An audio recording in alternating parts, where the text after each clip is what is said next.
I never anticipated the thrill, the raw electricity, and the tangled web of emotions that would emerge as I began my journey across countries.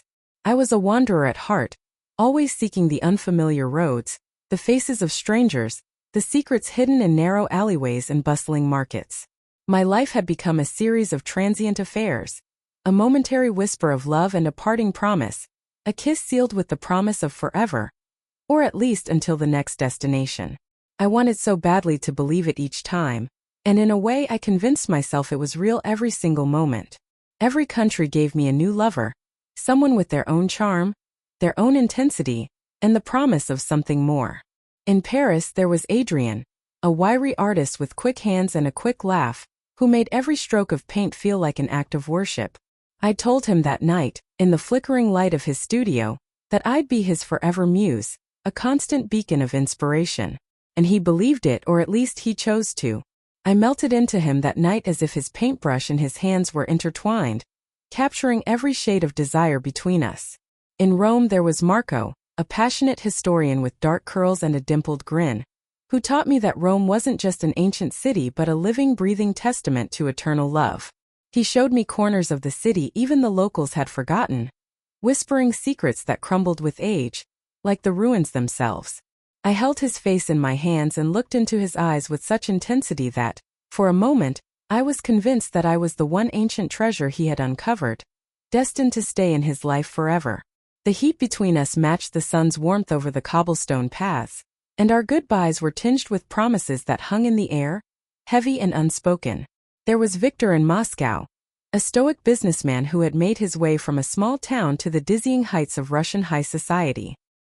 He was practical, calculating, almost cold, but when he looked at me, his gaze held a smoldering fire that never needed words. It was in his arms that I first felt the danger of my game, the thrill of seducing the unyielding. One night, after a dinner that stretched late into the Russian night, I wrapped myself around him, whispering that I'd always be his heart of winter. He kissed me like I was the only warmth he had ever known. In Tokyo, I met Haruto.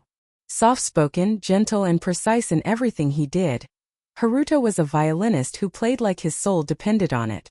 There was something tender in the way he held me, like I was a fragile piece of music he didn't want to shatter. I told him on a rainy evening under a red paper umbrella that our love was timeless, that no borders could keep us apart. His fingers brushed my face, and he looked at me with such quiet reverence that, for a moment, I nearly believed I could hold on to him forever. Each time I left, I carried their promises with me. Each new city, a new love story, a new forever. The ache of parting was dulled by the exhilaration of arrival in a new place, meeting a new soul who might touch mine in a way that would linger just a little longer. I told myself it was part of the journey, that these beautiful fleeting connections only enhanced the beauty of life. I convinced myself that my forevers could be scattered across continents and still be whole. But fate has a peculiar way of catching up with even the most daring. My moment of reckoning came in the most mundane of places, an airport lounge during a layover in Dubai. I was settling in, scrolling absent-mindedly through my phone, when I felt a familiar presence, a tension, a shadow that made my skin prickle. I looked up, and there, not more than 10 feet away, was Marco from Rome. He looked different, dressed in a tailored suit rather than his usual casual style, but there was no mistaking his face. He hadn't seen me yet, so I quickly looked away, my heart pounding with a sudden, inexplicable fear. As I took a deep breath, I tried to tell myself it was fine. He was just a man I had known in another city, a different life. But then I saw someone else, Adrien, the Parisian artist, entering the lounge from the opposite side, glancing around as if searching for someone. I froze, my mind racing. This couldn't be happening. Then, as if on cue, I heard a familiar laugh. Turning slowly, I saw Victor from Moscow talking on his phone, pacing near the coffee bar, his gaze flicking across the lounge. Before I could fully process the surreal shock of it, Haruto entered, standing quietly to the side, his eyes scanning the room in that calm, observant way I knew so well. It was as if the universe had conspired to pull the threads of my tangled web together, each one of them converging on this single point. I felt trapped, as if the walls of the lounge were closing in around me. They hadn't yet noticed each other or me, but the possibility hung heavily in the air. thick with unspoken secrets. I was certain that if one of them caught sight of me, it would unravel everything. All those beautiful lies I'd told, the dreams I'd spun for each of them would come crashing down. I held my breath, watching as Victor finally saw Marco and gave a nod of acknowledgement. Marco, in turn, noticed Adrian and flashed a smile, as if two strangers were simply sharing a moment of recognition in an airport far from home. But it wasn't long before their glances grew more curious, each man noticing similarities, sensing something wasn't quite right. I could see the gears turning in their minds, the confusion dawning. The panic surged within me as Haruto glanced in my direction, and I could see the moment of realization spread across his face. His eyes widened, a flash of betrayal crossing them. My heart sank as he glanced from me to the others, piecing together the truth. And then, as if on cue, the unspoken realization spread among them, their eyes meeting mine and then each other's. In that suspended moment, everything fell apart. The tangled mess of promises I'd made, the intimate whispers shared under moonlit nights, the silent vows of forever. All those little pieces of eternal love scattered across the world, collided in one harsh, blinding reality. I wanted to run, to escape the intensity of their gazes, the burning hurt, and the bitterness that surely followed. But there was nowhere to go. In that room, each man I'd promised to remember forever stood before me, and I felt a wave of shame and vulnerability so intense I could hardly breathe. I'd always been so good at slipping away, leaving my traces in each city like a fleeting memory. But now, with every one of them before me, I realized that maybe I was the one left with an empty promise. The lounge had turned into a silent arena. My heart drummed louder with each passing second, the air around thickening with the weight of their collective gaze. 1,000 thoughts collided in my mind. Could I feign innocence, act as though it were some improbable coincidental gathering of men I hardly knew? But the way each of them looked at me, with curiosity and growing disbelief, made the reality clear. I was standing at the edge of the lies I'd spun, and they were all about to unravel in front of me. Haruto was the first to step forward. He held my gaze, his face as calm and as devastating as the quiet thunder of a summer storm. "Anna," he said softly, almost as if he were afraid to disturb a fragile silence between us. His voice, filled with the soft, deliberate resonance that had once drawn me in, felt like a final blow. "I thought you said you'd be back to Tokyo soon. Is this where you've been?" His voice lingered in the air, and the words caught Marco's attention. Marco's face, once so carefree and warm, now looked tight with unspoken suspicion. "Tokyo?" he echoed, his Italian accent heavier in his confusion. "But Anna, you promised me Rome was home. That we'd continue the history we started together." His eyes softened, though, as he looked at me, as if hoping this was some misunderstanding, a cosmic joke. Then, as if jolted by the realization of what had been so plainly exposed, Victor spoke. His eyes were dark, his jaw clenched, but I saw something more profound than anger in his gaze. The burn of betrayal, a guardedness he hadn't shown when he allowed me into his life. "So, this is where you disappear to between Moscow visits. I thought you were there, that you'd actually trusted me with your time, your heart." Adrian stayed silent, his artist's gaze searching my face for any trace of the muse he had once painted. He was always the most perceptive, the one who read my silences as well as my words. I saw the questions burning in his eyes, his body still but tense, like a coiled spring. I felt stripped bare before them, my carefully crafted world torn apart in the glow of fluorescent airport lighting. I couldn't find any words to deflect or mend the damage. They all looked at me, searching for answers that I didn't have. "I'm sorry," I whispered, hating how small my voice sounded, hating the helplessness that tinged my words. They deserved more than that, each of them. They deserved more than the hollow promises I'd left behind in their cities, promises I had never truly intended to keep. But my apology hung in the air, hollow and insufficient. I could see their minds working, piecing together the moments we'd shared, the promises I'd made to each of them. And now, all those carefully guarded fragments had collided, a mosaic of deceit laid out in front of me. Haruto's gentle face turned to stone, his eyes reflecting the dim light with a new hardness I'd never seen before. "Did you ever love any of us?" he asked quietly, his voice barely above a whisper. The question shattered something deep inside me. I wanted to say yes, that each of them had meant something, that in the moments we'd shared I had felt real affection, even love. But was it true love, or was it just the love of the moment, the kind that fades as soon as the sun sets on a foreign skyline? I wanted to tell them that in the fleeting moments, each of them had been my whole world. But I knew that wouldn't be enough. I had traded depth for breadth, longing for newness instead of nurturing what I had. And now the price was unfolding before me. Adrian finally spoke, his voice raw. "Did you ever tell us the truth, Anna? Did you ever let us know who you really are?" His words landed like a slap.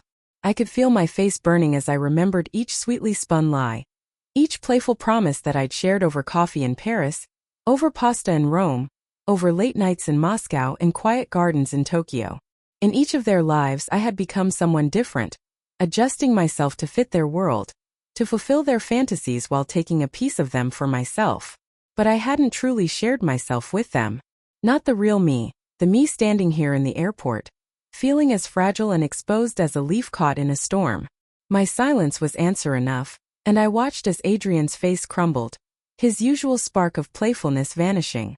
"All those words," he murmured, more to himself than to me. "All the late nights, all the forever promises. Were they just lines?" His voice cracked, the vulnerability in it stinging me more than I could bear. Marco turned away, rubbing his hands over his face as if trying to erase the memory of our time together. "I thought we were building something," he said. "I thought you wanted something real." The regret in his voice mingled with disbelief. Then Victor, with his imposing calm, looked at me with unfiltered contempt. "This is why you always left, why you never stayed. You were already preparing to leave from the start." His words cut through me. Victor's steady, almost brutal honesty was something I'd always admired, even as I'd avoided his direct questions. A pause lingered, the weight of reality settling over us like a heavy shroud. The airport lounge, with its fluorescent lights and sterile feel, had transformed into a stage of reckoning. "I did feel something for each of you. I tried, but my voice sounded hollow, like I was trying to convince myself as much as them.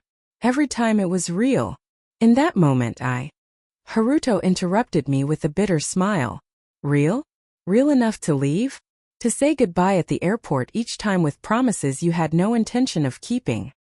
He shook his head, his quiet sorrow cutting deeper than any of the others' anger. I stood there, feeling like a specter of the person I pretended to be for each of them. They weren't just my lovers, they were the cities themselves, pieces of my journey that I had gathered and kept for myself, only to discard as I moved to the next. And in doing so, I had somehow lost myself too, giving fragments of who I thought I was until there was nothing authentic left. In a final, unspoken agreement, they each looked at me one last time before drifting away. Each man took with him a piece of me, pieces I would never get back. They left me standing alone, a hollow figure amidst a bustling airport, watching as the gates to each of their flights closed, one by one. And in that cold silence, as they each disappeared into different directions of the world, I realized that I had not only lost them but something far more valuable. The possibility of something real. As they walked away, each step taking them further out of my life, a hollow ache settled in my chest, one I couldn't ignore. For years, I had justified these brief affairs as just part of my journey, a collection of memories to fill a void I couldn't quite name. But now, standing alone, the truth felt raw and undeniable. In searching for something in each of these men, I had overlooked the real emptiness inside me. They had each been more than just moments. They were glimpses of real connection, something I had convinced myself I didn't need to fully feel or hold on to. The lounge grew colder, or maybe it was just me, stripped down to my lies and left with nothing to cling to but regret. I sank into one of the uncomfortable airport chairs, the sterile buzz around me a sharp contrast to the intensity of my thoughts. Flights were being announced, passengers bustled by, oblivious to the emotional ruin sitting in the middle of it all. But I barely noticed any of it. My mind was lost in the memories I had with each of them, one by one. With Adrian, Paris had been more than a city. It had become a vibrant, living thing. He'd shown me corners of Montmartre that felt like secrets, hidden only for us. He once spent hours sketching me, capturing the softness of my face, the light in my eyes, or at least what he thought he saw in them. I had always admired his artistry, the way he could see beauty in everything. And now I wondered, had he ever sketched the real me, or just the image I allowed him to see? I remembered the day he presented his finished work to me, a portrait that seemed to glow with love and admiration. What would he think of that drawing now, knowing it was based on a woman who couldn't offer him anything genuine? Then there was Marco. Rome with him had been a whirlwind of history, love, and passion. I remembered our early mornings, wandering through the city before the tourists arrived, drinking coffee and sharing pastries while he'd tell me stories of the ancient city. We'd sit on the Spanish steps, his arm around me, making me feel like I belonged in the eternal city, like I was part of its legacy. In my heart I had felt it then, that pull, that promise. Yet I had left Rome behind, as easily as if it had just been a fleeting postcard in my collection. Victor's memories weighed on me the heaviest. Moscow with him hadn't been like Paris or Rome. It had been stark, cold, but with a warmth hidden deep beneath the surface. Victor didn't show love openly, but I'd seen it in the way he'd bring me coffee without asking, in the softening of his eyes when he thought I wasn't looking. He had once taken me to his family's home outside of the city, a quiet, wintry retreat, and I remembered standing with him by a frozen lake, feeling an unexpected sense of peace. He'd told me things he hadn't shared with anyone else, believing I would be there to listen, to be his anchor in the shifting world. Yet I had taken that trust and left it in the snow, with no intention of returning. And Haruto's quiet devotion hurt the most. Tokyo had become a refuge with him, a place where I felt at peace among the bustling chaos of the city. He'd always been gentle with me, treating every word I said as if it were sacred. There was a night he played his violin for me on his balcony, the music drifting softly through the Tokyo night. The emotion in his playing had been unmistakable. His love poured into every note. I had sat there mesmerized, feeling my heart stir in ways I hadn't allowed before. But even then, I kept a part of myself hidden, letting him believe in a version of me that didn't truly exist. The truth was, each of these men had given me something real, pieces of themselves they had never shared with anyone else. They had seen me as their own, as someone they could rely on, someone who would stay. And I, in return, had promised a forever that had only lasted as long as my flight reservations. In my pursuit of fleeting passion, of the thrill of newness, I had left a trail of broken hearts, and the realization of it settled on me like a crushing weight. Sitting there, I started to ask myself questions I had been avoiding for too long. Why had I done it? Why had I sought love in so many places with so many people without ever truly committing? I realized I'd spent years convincing myself that love could be temporary, that it didn't need roots, that I could feel deeply and still move on. But maybe that was just my way of avoiding the vulnerability, the pain of actually staying, of actually choosing one person, one place. As I sat there, hours passed, but I barely noticed. I replayed each memory, each farewell, each whispered promise, feeling the full weight of them in a way I hadn't allowed myself before. And with each memory, the regret grew sharper, filling the void that I'd tried so hard to escape from. I could feel myself breaking down, layer by layer, the carefully constructed walls I had built around my heart crumbling with each thought. My phone buzzed, and without thinking, I looked down, half expecting it to be one of them, a final message that might somehow offer me a sliver of hope. But it was only a reminder of my flight, an empty notification, meaningless in the face of what I had lost. I realized then that I couldn't just continue on as I had been, bouncing from city to city, leaving pieces of myself scattered across the world. For the first time, I felt the urge to stay put, to stop running from the emptiness inside me. The thought of returning to one of those cities, to one of those men, crossed my mind. But I knew it would be unfair. I had done enough damage, left enough scars. And yet, as painful as it was, that realization felt like the beginning of something real. Maybe, in accepting the mistakes I had made, I could finally stop looking for answers in others and start searching within myself. I had spent so long chasing fleeting love that I had lost the ability to be alone, to face who I really was without the distraction of someone else's affection. As my flight was called, I stood up, my legs heavy but my resolve firm. I didn't know where I was going yet, but I knew it was time to stop running. As I walked toward my gate, my mind whirled with fragments of conversations, stolen glances, whispered promises, all now irrevocably stained with regret. Each step felt like trudging through quicksand, as if the weight of my decisions had finally settled onto my shoulders, forcing me to reckon with who I'd become. Boarding the plane felt hollow, a strange sensation after years of eagerly embracing the thrill of a new destination. This time I wasn't running toward something exhilarating. I was drifting, lost, my internal compass spun off course. As the plane lifted off, I leaned back, closing my eyes, letting memories drift over me like waves. For the first time in years, I tried not to push them away, not to bury them with promises of new distractions or fleeting encounters. It was as though the familiar thrill of flight no longer masked the emptiness I felt. Instead, every passing moment heightened it, forcing me to confront the emptiness I'd been running from. Hours later, as the plane touched down, I realized I hadn't even looked at where I was going. My ticket, a last-minute booking in a haze of desperation, had taken me to an old familiar city, one I had passed through only briefly years ago. A place that had never carried the weight of anyone else's memory. It was San Francisco, a city I'd always thought of as a mere stopover, a beautiful but unfamiliar place. Now it felt like an escape, the quiet anonymity of it offering a strange comfort. The city's foggy streets and the distant hum of the bay enveloped me as I stepped out of the airport. I booked a small hotel in the heart of the city, not out of excitement, but because I needed somewhere quiet, somewhere to think. As I settled into the small room, overlooking the winding streets below, I felt a sense of calm seep in, mixed with an undeniable sense of loneliness. The days blurred as I wandered the city, aimless and reflective.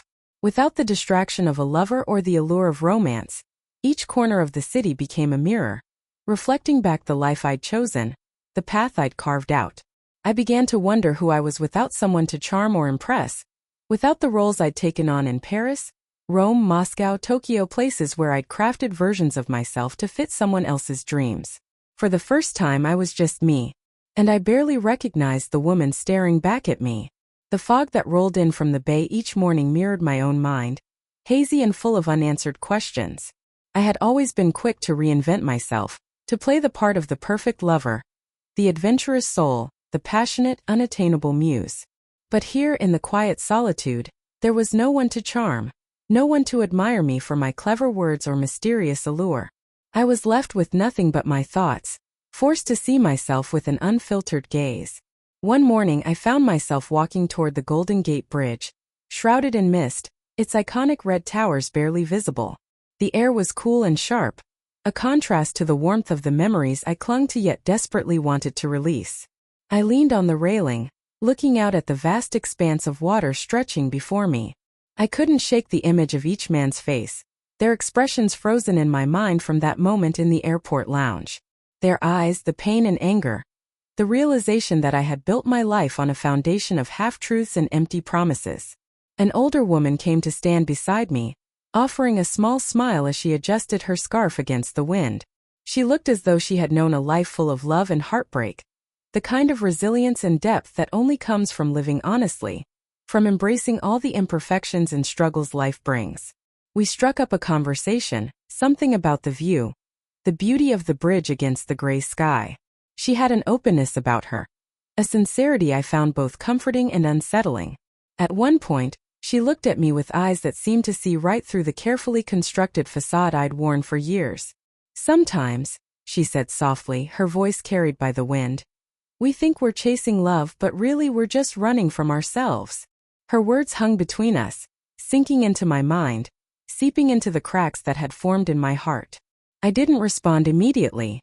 I felt my throat tighten, an urge to spill everything, to tell this stranger my story. Perhaps in her wisdom she might have an answer. But instead I just nodded, a silent acknowledgement that I understood her words, even if I wasn't yet sure how to live by them. In the days that followed, I found myself thinking back to that conversation over and over, letting it sink in. What if I hadn't been searching for love all these years? What if each man, each city, had only been a distraction from facing my own fears and insecurities? The thought left me hollow, vulnerable in a way I hadn't allowed myself to feel before.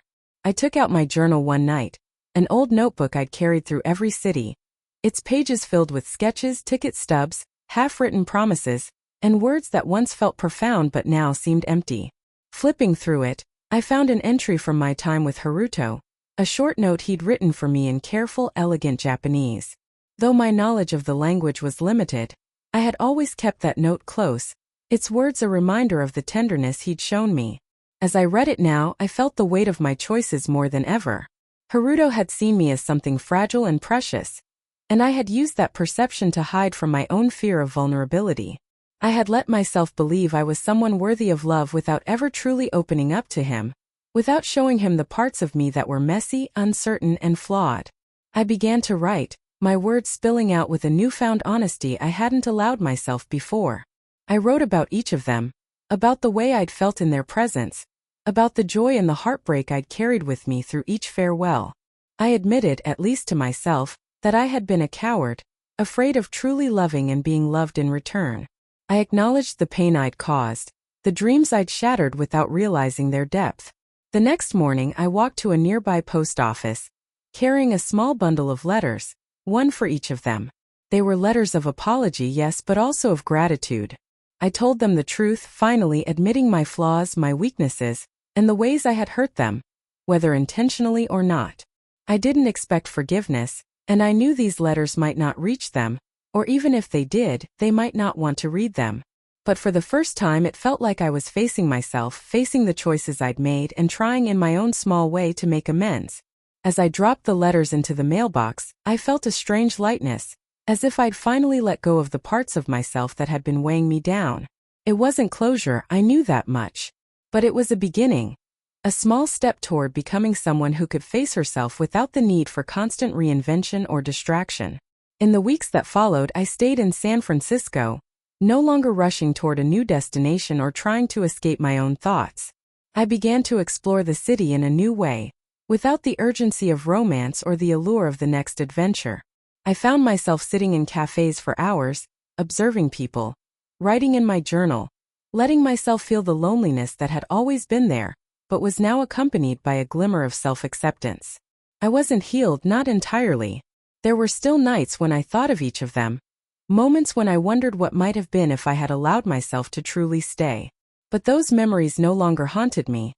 They had become part of my journey, a reminder of who I was and who I wanted to become. And maybe, just maybe, someday I would find love again. Not in a foreign city, not in a fleeting encounter, but in someone who saw me for who I truly was, flaws and all. Months passed and San Francisco became more than a layover. It became my refuge, my ground zero. I rented a modest apartment in a neighborhood overlooking the bay, a quiet place that felt worlds away from the endless parade of hotel rooms I had lived in for so long. For the first time I filled a space with my own things. Small items I picked up at flea markets, secondhand bookstores, local shops. It was strange to see the room gradually take on my personality, with no need to impress anyone but myself. There was a small cafe near my apartment, a simple place with dark wood and large windows that let in the foggy morning light. I started going there most mornings, ordering coffee and reading or writing. Over time, I began to notice familiar faces: the elderly man who read the newspaper at the corner table, the young couple who met there every Friday for brunch, and a woman with a toddler who always had a bright red balloon tied to her stroller. For the first time, I was no longer just passing through. I was part of a place, part of a rhythm that went on with or without me. My journal became a confidant, pages filling with my thoughts, fears, and regrets. I wrote down every feeling I'd pushed aside over the years, letting it pour out onto the paper, releasing pieces of myself that had been hidden for so long. I didn't hold back. I wrote of the thrill I'd felt with each man, the heartbreak I'd experienced as they each walked away, and the self-loathing that simmered in my mind afterward. I was brutally honest with myself in a way I hadn't been in years. The healing wasn't linear. Some days I felt liberated, light as air, as if I'd finally shed the burden of those old mistakes. But other days I would feel a pang in my chest when I remembered the way Marco had looked at me as he spoke of his dreams for us, the way Haruto's music had filled the silence of Tokyo nights, or the way Adrian's laughter had echoed in his Parisian studio. I let myself feel it all, the good and the bad, refusing to run from the pain any longer. One quiet afternoon in January, as I sat by the bay, I realized something profound. This solitude was no longer a punishment. It had become a kind of sanctuary. I didn't need to chase the next thrill or try to fill the emptiness with fleeting encounters. I was learning to be comfortable with myself, to be at peace with my own company. As spring crept into the city, I started to venture out more. exploring parts of San Francisco that I'd once only glimpsed. I wandered through the twisting streets of Chinatown, breathed in the salty air at Fisherman's Wharf, and found myself enchanted by the painted Victorian houses in the Haight-Ashbury district. The city, with its hills and hidden stairways, felt like a metaphor for the journey I was on, up and down, twisting and turning, but leading me somewhere new, somewhere real. I began attending events alone, art galleries, poetry readings, live music in Golden Gate Park. It was strange at first, this quiet bravery, the act of showing up without a companion, without the safety of someone else's presence. But as the weeks passed, it became less daunting, and I began to find joy in simply being. There was an honesty in standing alone that I had never experienced before, and the more I embraced it, the stronger I felt. One evening, I went to a small jazz club that a local friend had recommended. The room was dimly lit, intimate, with small tables scattered around a stage. I ordered a drink and settled into a corner, watching the musicians tune their instruments. The music began, slow and soulful, the notes weaving through the room like a whispered confession. I closed my eyes, letting myself sink into the melody, feeling it seep into my bones. Halfway through the set, a man sat down at the table next to mine. He was around my age, with dark hair and a quiet, thoughtful presence. He gave me a polite nod, a small smile that didn't carry the weight of expectation or intrigue. There was no spark, no immediate rush that I would have once chased. But there was something comforting in his presence, a gentleness that didn't demand or presume. The music played on, and I found myself relaxing, enjoying the simple companionship of a stranger without any need for charm or seduction. Eventually, he turned to me and struck up a conversation about the band. His voice was calm, soft, unassuming. He introduced himself as Daniel, a photographer from New York who was in San Francisco for a project. We talked about music, about the city, about the little moments that make life beautiful. It was the kind of conversation I hadn't had in years, simple, unguarded, with no pretense or ulterior motive. As the night wore on, I realized that I was genuinely enjoying myself. There was no pressure, no need to impress or prove anything. When the last song ended, he asked if I'd like to meet again sometime, maybe for coffee or to visit a gallery.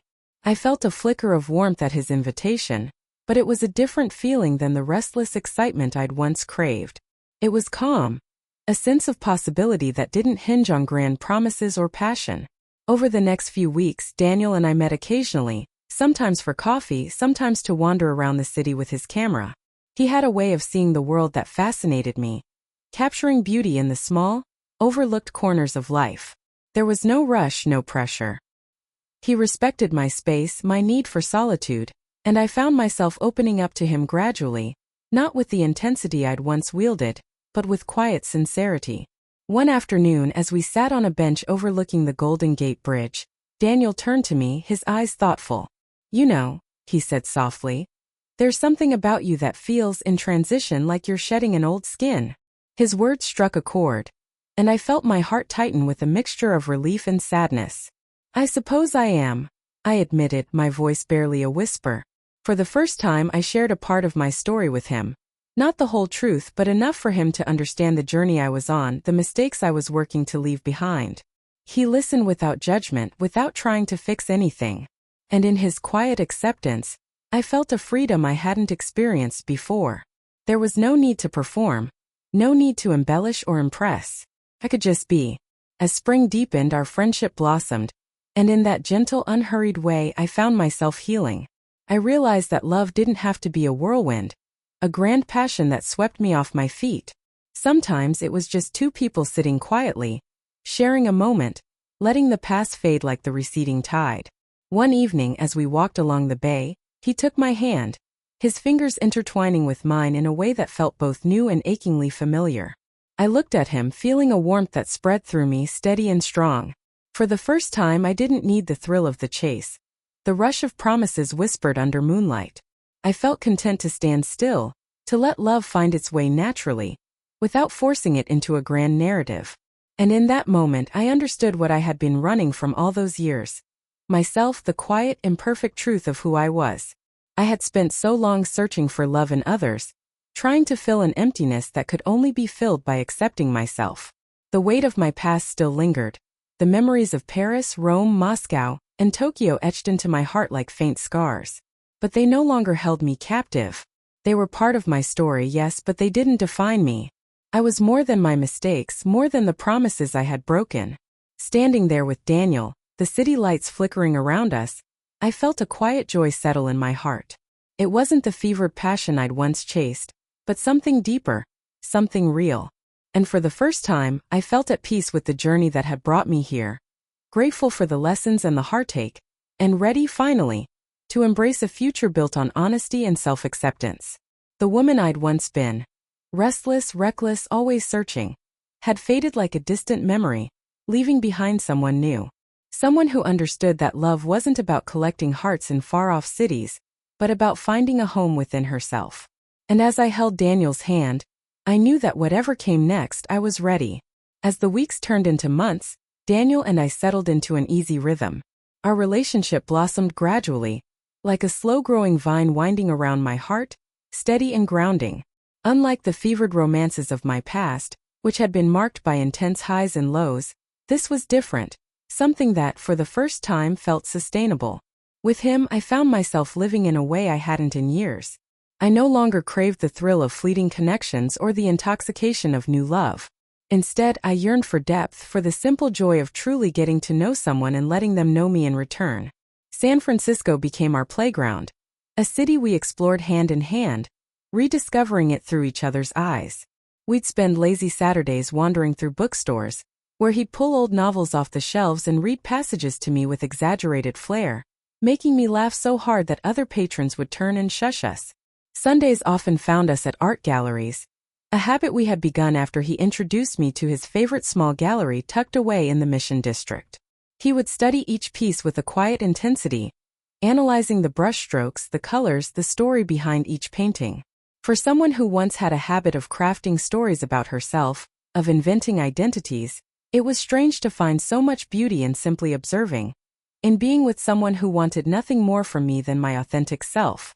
One weekend, Daniel invited me to join him on a photography project up the coast, a series he was working on about California's hidden landscapes.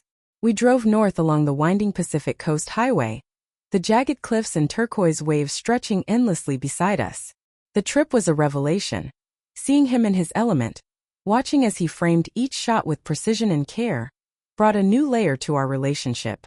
He took photographs of unremarkable things: a crooked fence post, the weathered bark of an old tree, a cracked seashell lodged in the sand, and turned them into something extraordinary. It reminded me of the quiet moments between us, how our love had formed not from grand gestures but from the way he noticed the small details, the pieces of me that no one else had ever taken the time to see. In the evenings, we'd set up a small camp on the beach, just the two of us under a sky full of stars. There, as the waves rolled gently onto the shore and the world fell quiet, I found myself sharing parts of my past I'd never intended to revisit.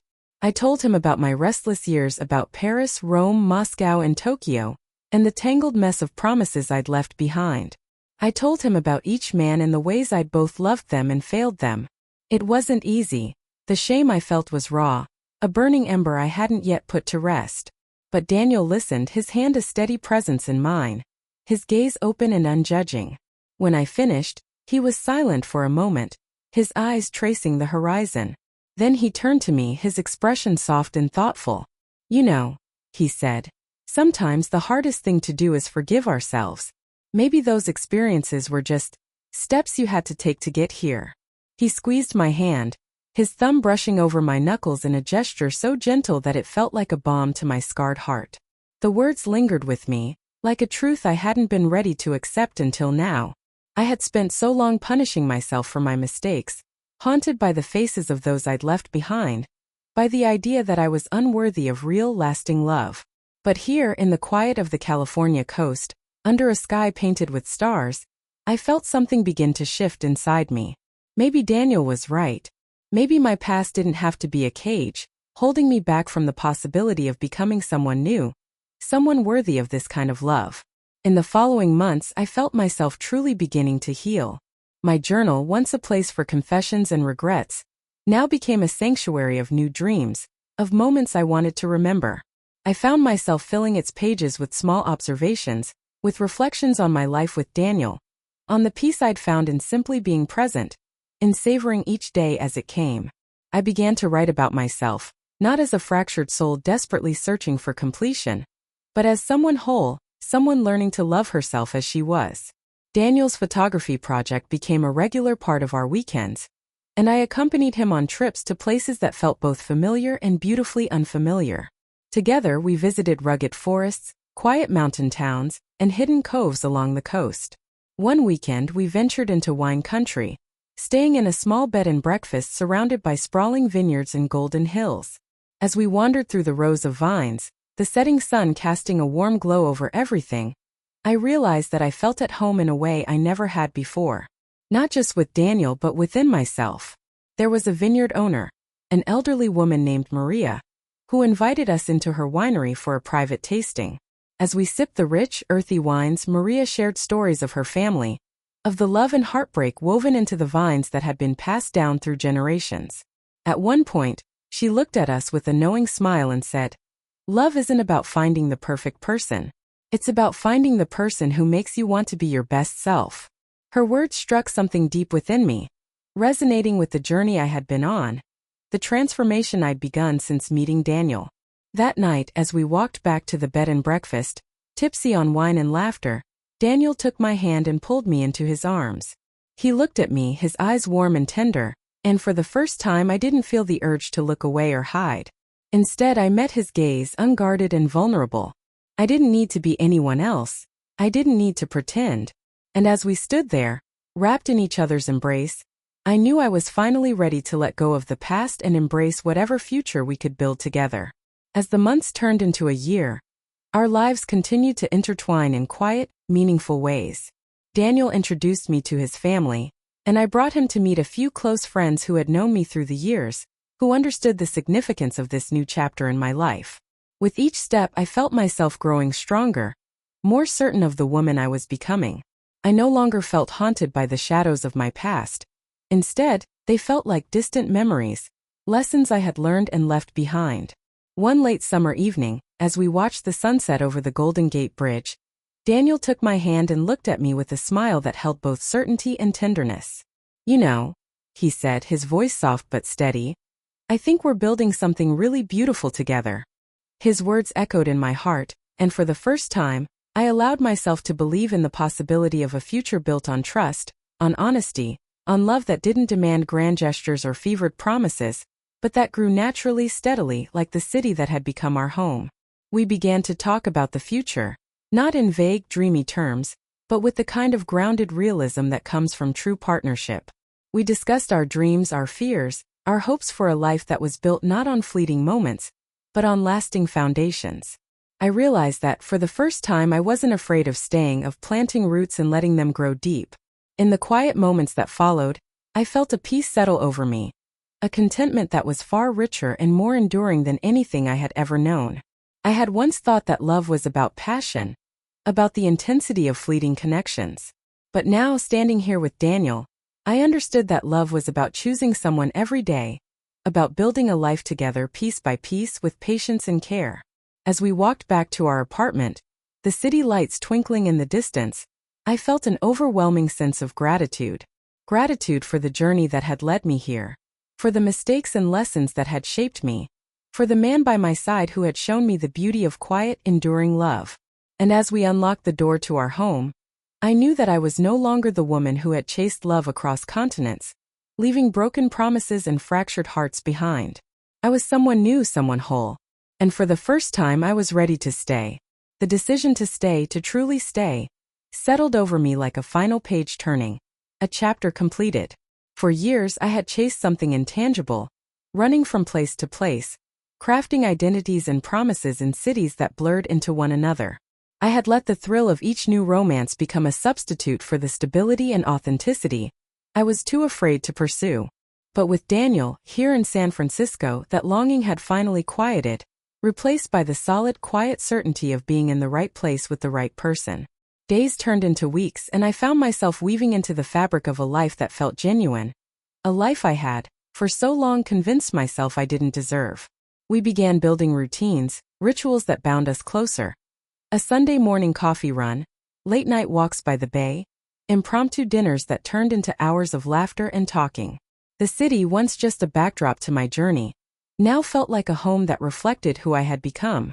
One autumn evening, as Daniel and I prepared dinner in our tiny kitchen, he turned to me with a thoughtful look, a softness in his eyes that I'd come to recognize as a question unspoken. We had spent the day hiking in the Marin Headlands, where the golden grasses rolled toward cliffs that dropped steeply into the sea. On that hike, he told me about his favorite childhood memories, about family gatherings and laughter-filled summers, and I had told him for the first time about my own fears of settling down, my worry of staying somewhere too long and disappointing someone. And then, there in the kitchen, with the scent of rosemary and garlic hanging in the air, he spoke. "Anna," he began, voice soft but steady, "I want to keep building this life with you, whatever that looks like, wherever it leads." He reached for my hand, pulling me close, his eyes holding mine with a quiet resolve. "I don't need forever promises, but I want a shared one we can renew each day." His words filled me with a warmth that felt like the first true promise I'd ever made. I took a deep breath, letting go of the last remnants of fear, of the lingering shadows of the past that I had finally outgrown. "Daniel," I said, my voice firm and certain, "I choose this. I choose us." And as I said it, I felt something unlock within me. A lightness, a freedom from all the broken promises and restless years that had once weighed me down. As we stood there in our kitchen, wrapped in each other's arms, I knew I had found my way home, not just to him but to myself. And in that small, quiet moment, in a city that had witnessed my journey of transformation, I felt the future unfurl before us. A future grounded not in fleeting passion but in the enduring strength of love that grows, day by day, choice by choice. And this time I was ready to stay, to build, to love fully with no need to look back.